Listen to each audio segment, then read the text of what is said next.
Cronache Trevigiane, un programma in collaborazione con Un'Industria Treviso, Casatella Trevigiana DOP, provincia di Treviso.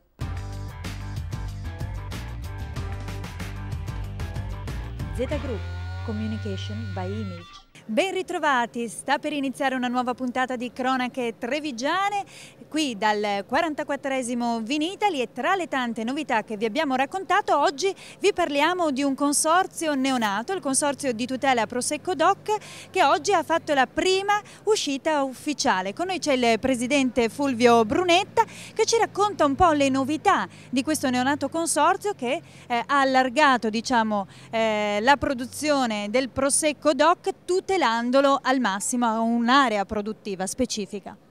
Infatti questo è diventato il territorio del Prosecco. Il consorzio, che si sviluppa su 2 regioni, tra il Veneto e il Friuli, è diventato di fatto il territorio del Prosecco. Al di fuori di questo territorio non è più coltivabile la vite glera che poi genera il prodotto, ma soprattutto c'è stata una grande azione di tutela e di innalzamento della qualità e della garanzia per il consumatore. Per noi del consorzio garantire il consumatore è fondamentale.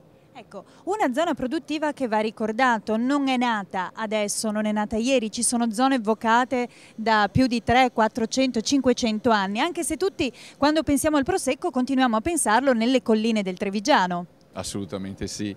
Perché nelle colline del Trevigiano, che ha assunto il grande valore che conosciamo, ma anche questa freschezza di prodotto con una lavorazione sapiente da parte dei nostri produttori.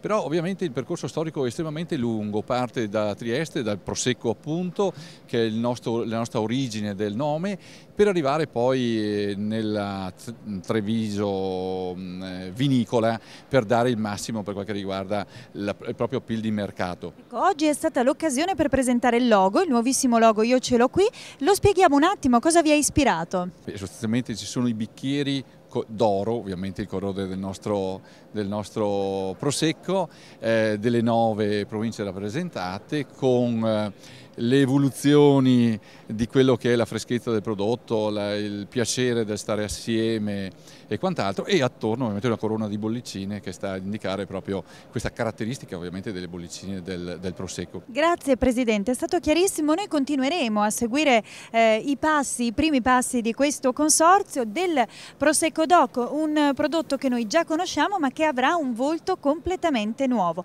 Adesso ci vediamo il primo servizio di Cronache Trevigiane e poi linea a Luca Pinzi, sempre dal Vinitaly.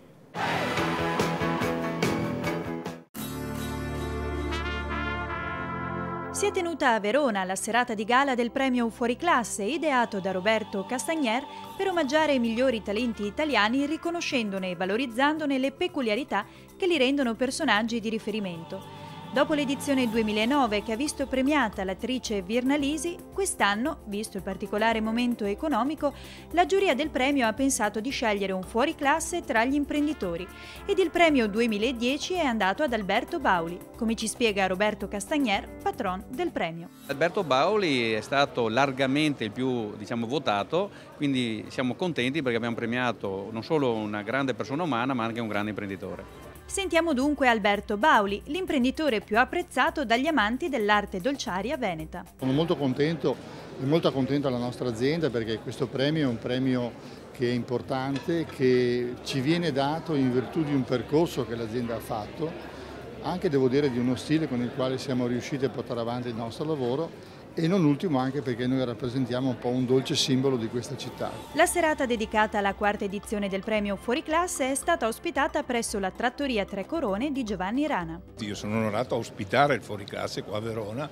da un amico come Alberto Bauli, che veramente lo merita in tutti i sensi perché è un grande imprenditore, uno che ha rischiato, che fa e continua ad andare avanti e fare dei prodotti eccezionali. Cosa rende un semplice imprenditore un fuoriclasse? Un imprenditore che manca la creatività gli conviene non farlo addirittura. Far spesso i conti, moderare le voglie e spendere meno di quel che si raccoglie. Si può imparare a far bene gli imprenditori proprio prendendo spunto da questi grandi che ci hanno preceduto e che ci hanno dato non solo delle grandi industrie ma uno stile per fare questo mestiere. Rientriamo in questo studio ideale dedicato al Vinitaly 2010, non potevamo non incontrare Gianluca Bisol. Ciao. simbolo ovviamente dell'eleganza, visto che hai ricevuto dei premi in tal senso, ma anche simbolo di una grande novità per le nostre colline del Prosecco.